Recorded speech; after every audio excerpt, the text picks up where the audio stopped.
All right, so I'm still in Alton, Illinois, and this is another of the. Actually, for a small town, there's a lot of historic sites here. I may hit one more before I leave and take Grace's car back to her.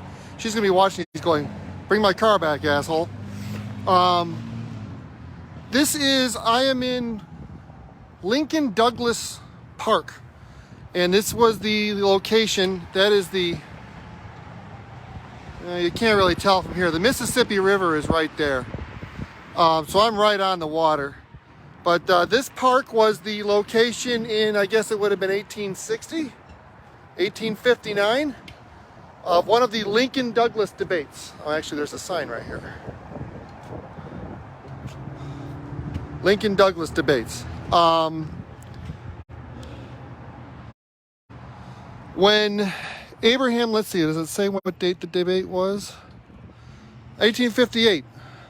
October 15th, 1858. And it was in front of the old Alton City Hall, which I believe was right over there. I think. It might have been over here. I'm not positive. But there's a statue here of Lincoln and Douglas. When Lincoln ran for the 1860 election for Illinois, for United States Senator from Illinois, he was really a nobody. He'd done one term in the U.S. House of Representatives. He had done a couple of terms, I think, in the Illinois legislature.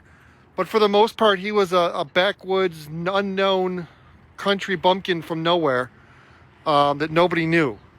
And actually, I guess it would have been the 1858 Senate, because he ran for president in 1860. So it was 1858 Illinois Senate election.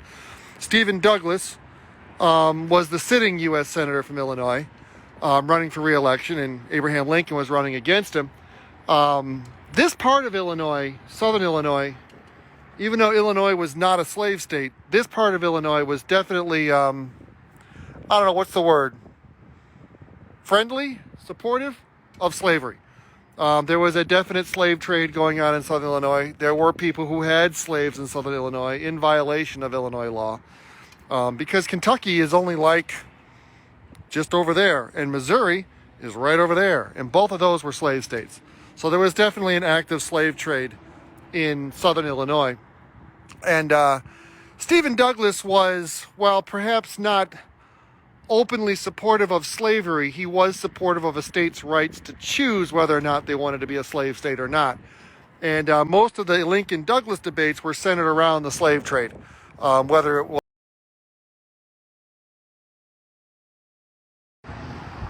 Not sure what happened there. My live feed kicked off.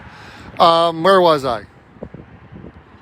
Oh, anyway, these debates were mostly about the constitutionality of slavery.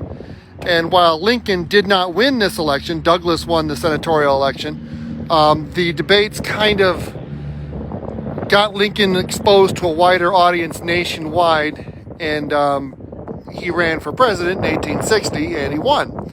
And then we spent the next 5 years deciding whether or not slavery was a good thing. And we ultimately decided that slavery wasn't all that cool after all.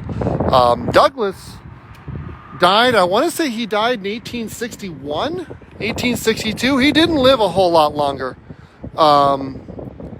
He died maybe right after the war broke out or right before the war broke out. But once war, Douglas was a pro, I want to say pro-slavery, but he definitely wasn't an he wasn't an abolitionist the way Lincoln was. But once war broke out, Douglas was all in Lincoln's corner. When Lincoln was a president or president-elect, Douglas was all for fighting to save the Union, to bring the Confederacy back in, and if that meant getting rid of slavery, then he was on board with that as well. He went around, made some speeches on Lincoln's behalf and on behalf of the Union before he passed away, and I don't remember what he died of.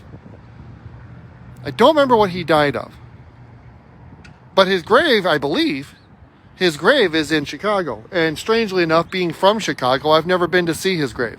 That's on my list of things to do one of these days, is go up to see Stephen Douglas's grave. There was a prisoner of war camp in Chicago called Camp Douglas. It was for Confederate prisoners of war. And it isn't reported on because the Union won the war. But Camp Douglas, as far as conditions and mortality rate of the prisoners, Camp Douglas in Chicago for Confederate prisoners was every bit as deadly for the prisoners as Andersonville was down in Georgia in the Confederacy. It's just that the Union won, so you don't hear about Camp Douglas, whereas the Confederacy lost, so you do hear about Camp Andersonville. And they actually hung the commandant of Andersonville, a German guy actually by the name of Henry Wirtz. They hung him for war crimes because of the conditions at Andersonville. But none of the commandants of Camp Douglas were ever even charged, let alone convicted or punished. And Camp Douglas in Chicago was every bit as awful as Andersonville. But anyway, this is the site of the last Lincoln-Douglas debate. So there you go, a little bit of history here in Alton, Illinois.